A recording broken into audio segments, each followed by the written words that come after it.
Hey everybody, Steve DeLaviaga. I am so excited about our Rise Up podcast. We're going to take 30 minutes every month with the biggest names in real estate to give you a nugget-rich 30-minute mark of the moment, best-in-class opportunity. Can't wait to see you. Please tune in. Please subscribe. Rise Up podcast.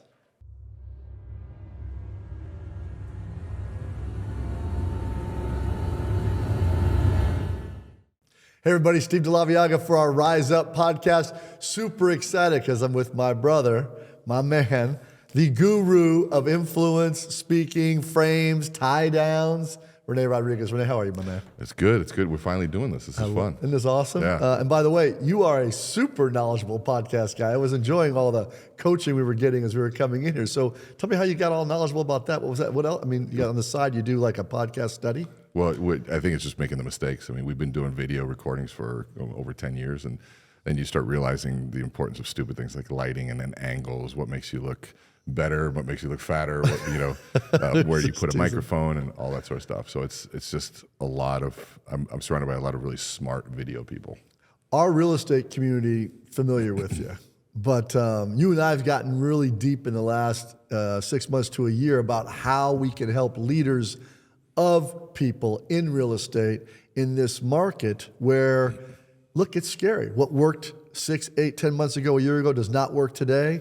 And our leaders have to be the first to develop a narrative that actually is market of the moment today. Yeah. And yesterday, we took 25 big leaders across the U.S., flew in. You and I did a day and a half with everybody.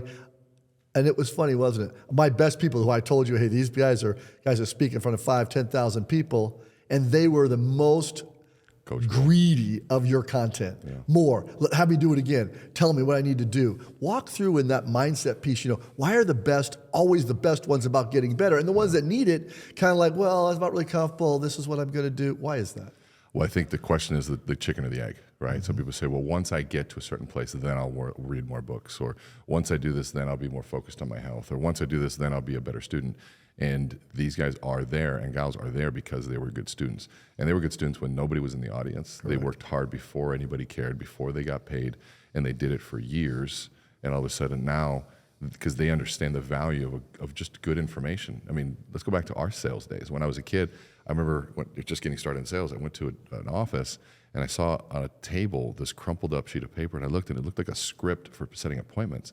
And I remember looking at that thing and looked around and I grabbed it and I put it in my pocket. I wasn't going to steal it, but I went over to the copy machine and I copied it and then put it back.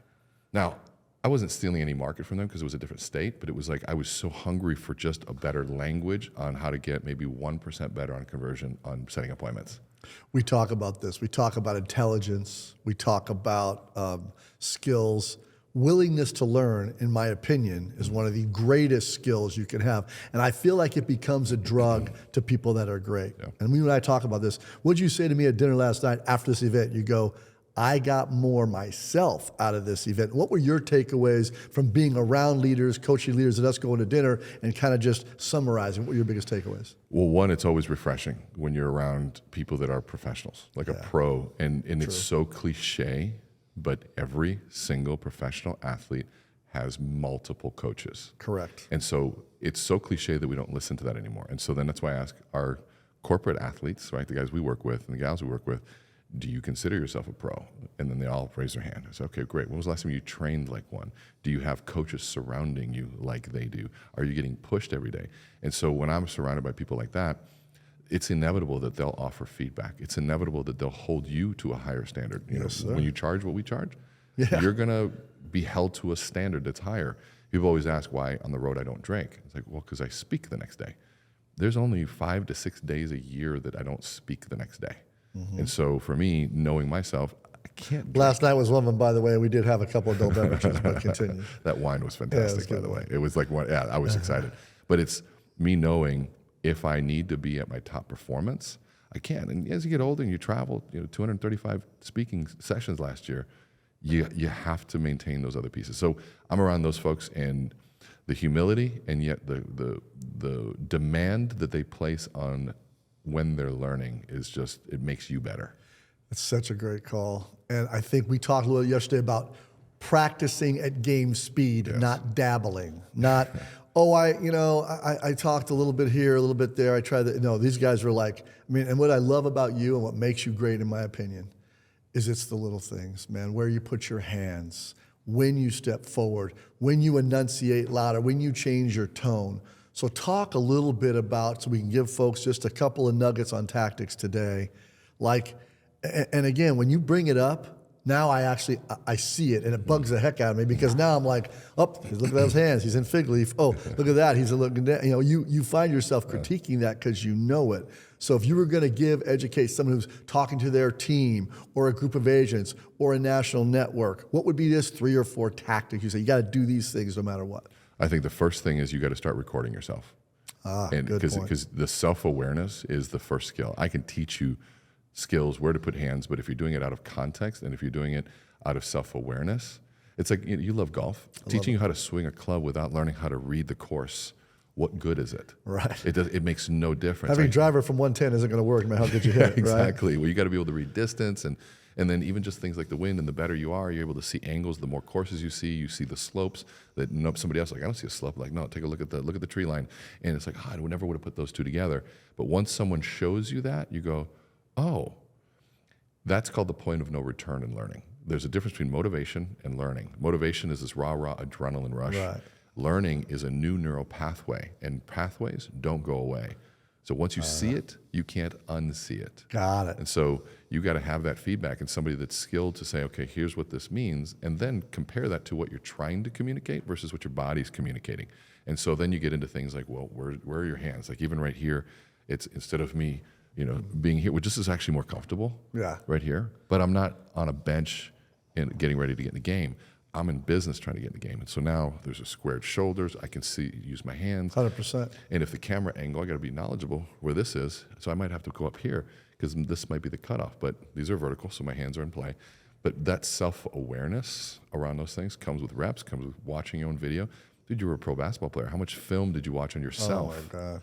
And others, right? Well, and the hard thing was you had to be willing to watch film where you could literally critique every time down something, a defensive spot you didn't get to quick enough, an offensive move where you should have went left and then stepped back instead of going left and forcing a shot. Yeah. All these things were things, but you're right. It was the ones that were willing to be criticized. Yeah. Coach Riley, I had a chance to work with him for 3 years as his head counselor and then play for him for a couple of weeks in the summer. And he used to say, the reason he was the coach of the decade, Lakers win 5 championships. He said, I was able to be hardest on our best players. Yeah. I was harder on Magic than anybody. So when I told Byron Scott, I want you to work on being able to make a consistent 3, he could take that because he watched Magic take it, who was the best player in the world, right? And I think that when we see that, when you see like a Brett Tanner yesterday, who's just like, I mean, he's polished, he's a stud, he speaks in front of thousands of people. He's like, nope, you're right, make me better. Let me do it again. Let me do it again. I mean, he went up there 40 minutes and you're just boom, boom, boom, boom. And I'm sitting there thinking, that's why he's great. Yeah. I have a pet peeve where if I'm in the process of critiquing myself, they're like, dude, you're being hard on yourself. Man, you did great. And I'm like, hold on a second. It's not that I don't know that it was a good talk. I know it was good. And maybe it might have been better than somebody others. But that's not the standard of which that I'm trying to get at. My goal is a continual improvement process. So my improvement or my critique of myself isn't a negative shaming process. To me, it excites me. I'm like, dang, opportunity. I messed that up too long here. And yes, do you need to learn how to celebrate wins? You have to celebrate the wins for a brief time. But that's not the goal. The goal to me is to maximize the capacity of what I can do. And if I can push myself to that, the ultimate joy is in going, okay, here's what I did. And 30 years in, I still barely feel like I'm starting. Barely. That's why you're the best. And I always tell people, especially high Ds, which a lot of our network is, you are, I am, there's a staircase. And you think, man, if I can just get to here where I can speak and charge $35,000 and people love it, well, you get there. They're like, how can I speak more? How can I do that? The truth is, the staircase never stops. The goal is never perfection. It's just better. The only way you can have satisfaction is when you get to a certain part and you go, look up, you're still going to see way more stairs. So you got to look back and see where you came from. And that's good. I feel good about that. Doesn't mean I'm done. It's a journey, not a destination. But man, I've come a long way. Good. Now let's go climb 10 more flights. Yeah. And high Ds have to understand that the journey is forever. Like you said, you're the best I've ever seen.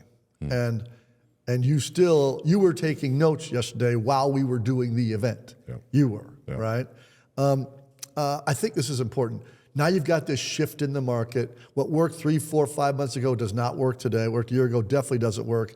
And you came from a neuroscience basis. So now we have to shift narrative. What are you telling your leaders, 2 or 3 strategies, tactics they've got to be doing right now with this shift in market, et cetera? So the concept and that word narrative is now finally sort of coming more mainstream. It is. Then, people don't fully understand it, which is okay. Narrative is the story, and they think of narrative as sort of a sales pitch, but narrative is so much more than that. Narrative is literally the way that we construct and understand reality. And so if we understand reality through the stories that we tell, meaning, I'm here, somebody might say, well, I went to an event and that event sucked, there's no opportunity. Well, that's a narrative. People say, well, that's a perception. Okay, yes, but the perception is derived from the narrative, the story, in which and how you decide to explain this to yourself. And so some people go to the same event and walk out, man, there's opportunity everywhere. That's a different narrative, a different reality. Right. And so to me, leaders have to be more conscious than ever on the words that come out of their mouth. Words matter. How you say what you say is one of the most Everything. important things. And it's never mattered more because every word that a speaker leads, or that a leader speaks during quote unquote down times or a shift, is constructing the narrative. Because if people are somewhat scared, they're looking for answers. And who do they look for? The people they trust and the people that are leading. And so the leader's words become even more important now. If you have an ounce of doubt, if you have an ounce of, we're just trying to keep our heads above water, man, this is a tough market. And even this, something like that, like all the body language is screaming what they actually feel. So they have to understand, saying, yeah, this is a harder market, but it's always been that way. This isn't new. And guess what? The harder markets go away and the easy ones come, and then the harder ones come. That's the business cycle. So give people a sense of perspective of what to expect and clarity on how to act. Well, you just said something so important. A lot of those leaders, when you do this and this, what's it mean? It means they're not sure, they're indecisive. And believe me, if the pulpit is misty, the congregation's in a dense fog. So if you don't really know as the leader what's going on, your congregation is absolutely confused. So you have to get clarity there. And I always say there's 2 playing fields. There's your game playing field where you got to do what you do every day. And then there's your learning field where you got to go carve out time every week as a leader and go, where am I learning? I talk to my network. I try to go to our top 20, top 30, top 10 and say, hey, what right now works? I just talked to, Spring Benson, David Huffager, Brett Tanner, Cody Gibson, Nikki Miller, our killers. And they tell me this is what I'm focused on right now that I'm having a better result on. How do you recommend? I mean, obviously, I love Amplify for a leader, right? It's intimate, 6 to 8 people for you. They come in there, but leaders right now, are you busier than you've ever been because they're looking for places to learn? There's always need for this, and especially right now. But what you have to do is be more distracting than the fear, and so they need it. But then they're like, okay, hold on a second, I got to deal with this. I'm like, wait, what do you mean? I said, this is exactly why you need to do this, right. And let me explain. And we had our last session. We get 12 people per session, and probably 6 of them were saying, one, I'm so glad that I'm here, and like Rene twisted my arm. He didn't let me not come, and they all laugh. He goes, but I'm so grateful. And I was talking to the team. I said, did you notice that most people felt like we had to push them in, and they go, guess what? We do.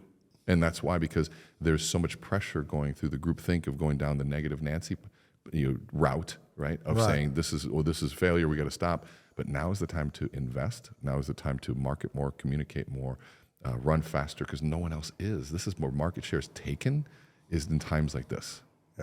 Whenever you hit on the head, when everybody's running fast, it's hard to pass people because you're going fast too to keep up. When everybody stops or slow or veering off track, it's easy to be consistent. Yes. And run fast. I want to talk about the gap, okay? Because he does this piece that is so amazing, and I think about now all the time. The human brain is always trying to find an answer, right? So when someone comes late to a meeting and there was no explanation, people will think, like you say, well, do your walk through how that mind works when someone's 6 minutes late to a meeting or says, hey, I can't make it today, how the mind fills that gap with their own narrative if you don't fill it for them. Yeah, so if you think about how we understand the world around us, there's a part of our brain here called the prefrontal lobe, and the prefrontal lobe's job is to assess our behavior, assess the situation, future simulate possible situations, go out there and say, if this, then that, is it in alignment with my values? It's the executive center, it's the CEO. And when we don't have all the information, because we just don't, we don't have all the information. I don't know exactly what you're thinking. I don't know exactly what somebody else did or why they didn't show up to a meeting. I don't know those things. So the prefrontal is designed to go, well, based on context, based on my past experience, based on what I know, I'm going to assume and fill in the gaps of knowledge. And so as it fills those gaps, now the question is what's it filling with, number one? And two, what's the source by which it draws the assumption? And those two pieces create such variance in terms of how people would perceive the world that in a sales environment, in a leadership environment, in any of those pieces, there's so much risk in someone misunderstanding where you're coming from.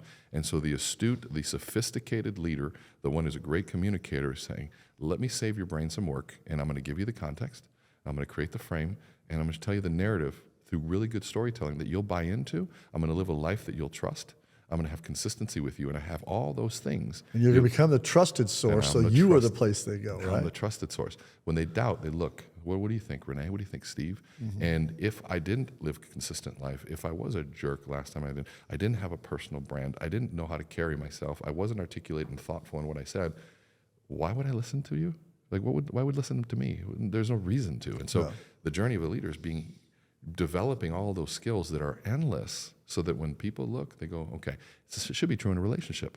Be consistent in a relationship. Be a good person that they admire. Do good things. All those things so that when your spouse looks at you, they're going, yeah. No, they didn't say that, so I know it's not true because my husband and my wife would have told me. 100%. And I think this mindset around be the trusted source, be the person that is congruent in your business and your life such that you can fill that gap. Because if you don't fill it, here's the reality. If you don't fill it as a leader, somebody else will. Yes. Whether it's scrolling the phone on their news, Media. the new Instagram idiot of the month that has never closed a deal wants to tell you how real estate's going to go. I think this is really sad in real estate. We have so many people that haven't been in a living room in 20 years, that don't have any real context of the market we're in today, charging, espousing loudly what's happening. That's why I like people that are in the space, the practitioners of business every single day, being the narrative lead, the trusted source, not just for their agents and their business, but also for the consumer who needs more than ever quality knowledge and advice. No one needs more information, as you said. There's a shit ton of information everywhere, out there, right? But I do need knowledge and advice, all right? And what to do with it. 100%. And so for you now, as you go through this, one of the things I want you to think about is if I'm going to have a great message, I have to be able to orate it in a way that it's received. And I hate this because I'm a critiquer of this, right? And if I see someone who starts with a good message, but they're an awful presenter of the message, I just lose interest. I can't do it. I don't stay, right? I can't stay focused. So and I've got some really smart friends who are good, but they just can't orate it. How, in your mind, like I said, I know it's practice, I know it's game piece, but you can become a good speaker. It's not like it's innate skill you're born with. Nope. You can be taught how to be great. Walk us through that. Well, I think first is the acceptance that presentation matters. Yeah. Optics matter. Yep. Voice matters. Correct. Timing matters. Sequencing matters.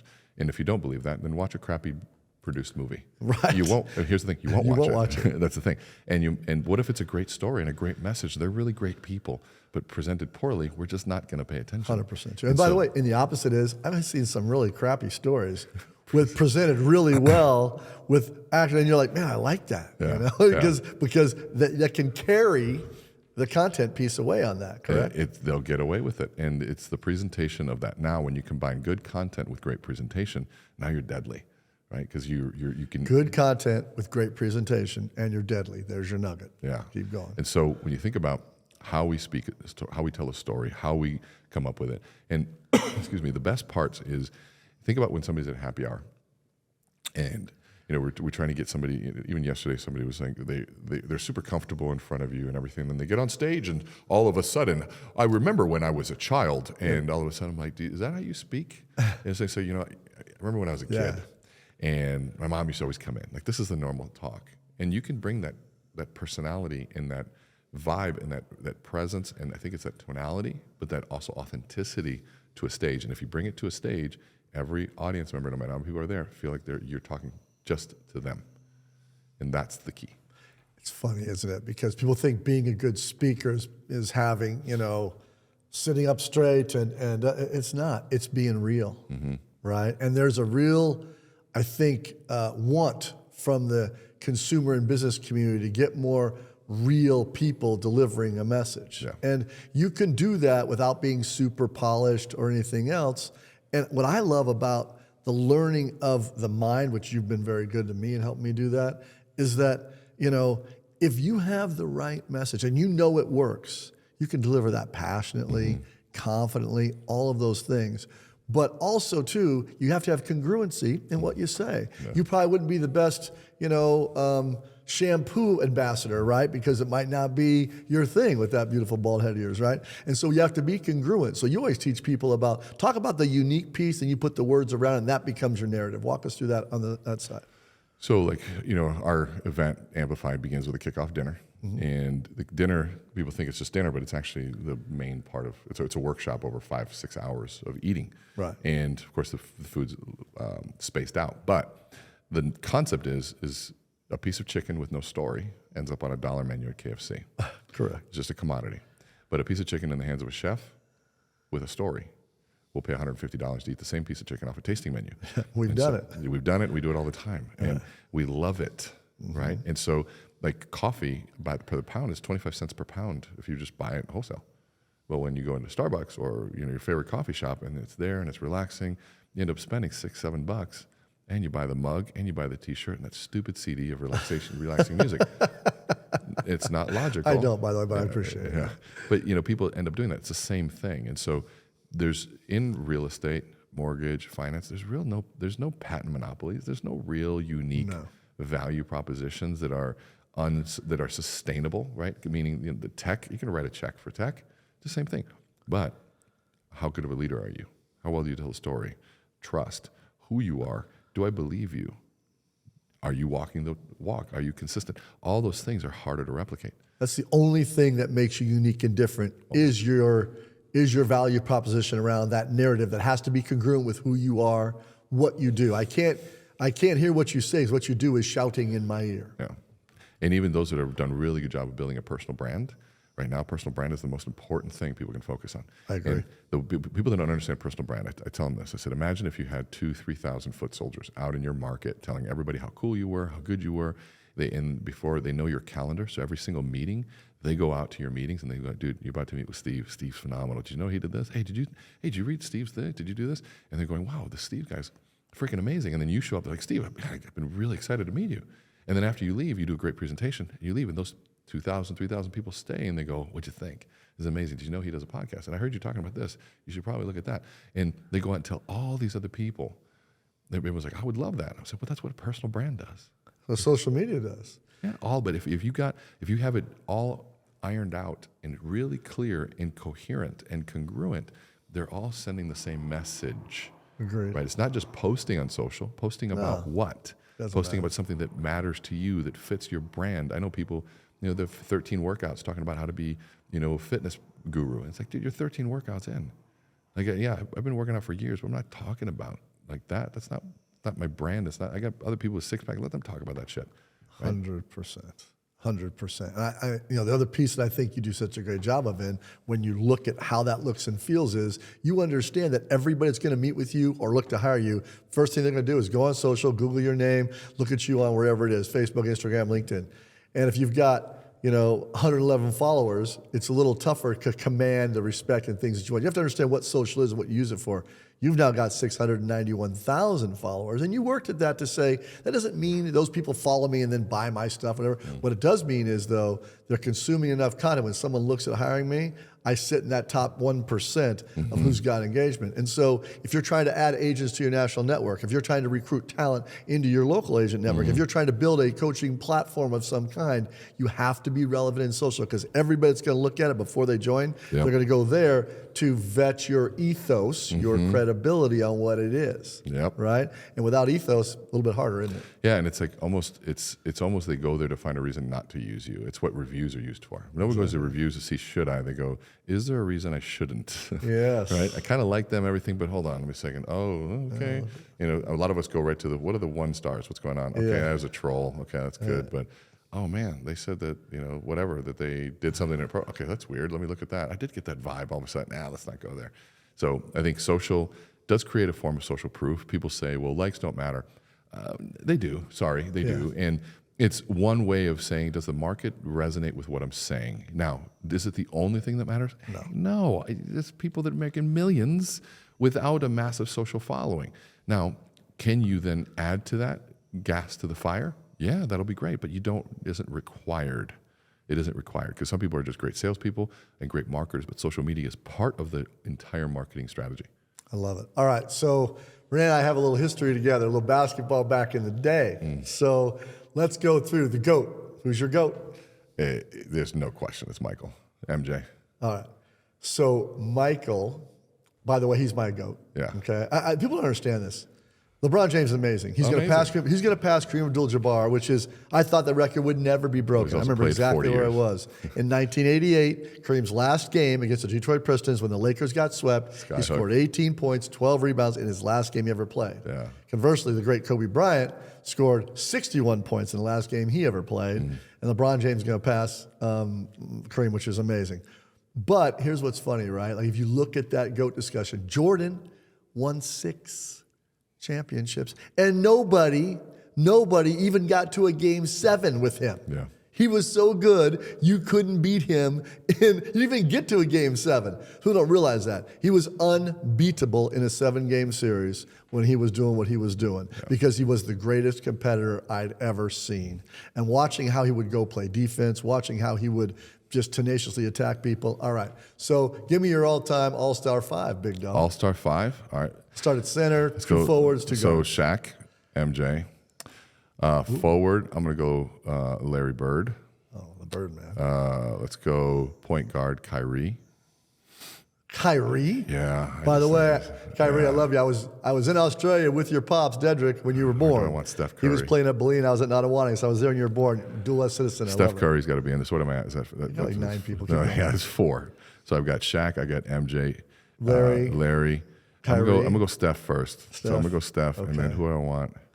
Who do I want is oh man, I'm gonna throw one in there that I think you will never see coming. Okay, good, go. Bernard King. Bernard King, hey, boy, shooting the ball on the way up, 6'5", playing the post for the Knicks back in the day. All right. Put him on that team, see what he does. Oh, my I'm just going to say, just because Well, it's not predictable. See, when you're a product of the 80s like we are, man, you're stuck in that world, right? So I go Magic at the point, MJ at the 2, Larry at the 3, and then this is where it gets kind of fun, right? How's this thing look? And I got to have a little respect for the old school. So I'm going to go Wilt at the 5 and Timmy Duncan at the 4. So that's a big that's team. my crew. That's a pretty good crew. Team. It'd be a tough team to beat. So I just think Bernard would step up in that game. well, Bernard King, I mean, what he did with the Knicks, I mean, it's scoring. I mean, he was 6'5" and playing, power forward basically. Yeah. And you could not guard the human being. And then again, back in the 80s, that was a different deal. You could now you can't touch guys. Back then, you could put your arm on their chest, on the hip. You could hold them like this, no fouls at all. There's a video on social. Go look at it. Where they show the fouls of the 80s that weren't flagrant fouls. Yes. Like guys just let them play. Just let them play. Two guys knocking them down. Well, the Detroit and Boston were just like that was just, and even Detroit and Chicago. The bad boys were insane in the fight, and to be able to score still with people literally trying to murder you in the lane. Yeah. Murder you, and it was so fun to watch. Well, Jordan has good self-reflection now, and if you watch The Last Dance, he had a great point. He said, we could never have become the team we became if we didn't have to go through the most physical, brutal team in the NBA, the Detroit Pistons. Yeah. Because he had to learn, he hadn't lifted weights up till then. He just, it was kind of like a highlight reel for him. And they just decided, we're going to put you on your back every time you go in the lane. Yeah. And he had to get physically stronger. And then he had to help his team, Scotty, Horace, mentally stronger. You know what's interesting? I was having a conversation with Tim Grover, right? Who was he's good. So, I love Tim. And he was telling me, he's like, Jordan started lifting weights, like biceps. And he's like, and Tim's like, that's not going to help you in basketball. He goes, no, I want him to see him when I walk on the court. Yeah. And it was like, oh, okay. So because when we started getting bigger, you started seeing him. And there was an intimidation factor. I mean, LeBron is a specimen of just athleticism, just a specimen. And people say, why don't I like LeBron in that sense? Now, LeBron's, from what I understand, has lived a pretty clean life, right? He hasn't gotten any trouble. There's no controversy around him. To me, I immediately lose respect around the flops. I don't like the pretend fouls that he calls. I don't like that. To me, even if you can get away with it. He gets fouled every time down. He's the 6'8". He's big as Karl No, Malone. but you tell me how many when he just flops and he hasn't been touched. I mean, Well- this isn't soccer. I've seen there's so much video around him doing that. It drives me banana. You can't. LeBron James a beast. Oh, he is. And But I'm just he's- telling you, this is the things. It's not about his game. It's about that. Like if you don't need to do that, right? You're big enough. Foul them on the way up. You know what I mean? Like this. Like you're like just out of principle, don't do that because you know the All my video's gonna come LeBron back. Laker fans, just make sure you know this is not me saying this. This is my buddy from Minnesota. Jesus Christ. Those kinds of things. I don't know. It's that, and I don't know what it is, man. There's something about the mental, you know. And if LeBron had the mental game that Jordan had, there'd be no question. Well, I think this is always the dance, right? Is that you know, Magic and Larry really started the resurrection of pass to make guys around you better. Michael didn't get in the playoffs for 7 years because he was busy winning scoring titles, not making guys better. Yeah. And then once he started to figure out, hey, I can still be who I am, but to win games, no basketball team is going to let Jordan beat him. So you look at what happened when the Bulls won. Who made the shots so that they could win? Steve Kerr, John Paxson, B.J. Armstrong, the shooters, because they were going to double Michael and say, you got to make someone else beat you. He played his role. And Michael was smart enough to go, hey, if I'm going to win, Steve Kerr's going to make an open shot. John Paxson's going to make an open shot. And so when they started doing that, then they were unguardable. Because if you win at Jordan, you're going to leave the best shooters in the NBA wide open. They're going to make shots, right? Well, man, I love you. I appreciate you so much. And our first podcast of what's going to be 12 of the biggest names in real estate, talking about how we all get better on that staircase and keep climbing up. Thank you, man. Thanks, Appreciate man. It's you a so pleasure. much. Thank You're a you. good human.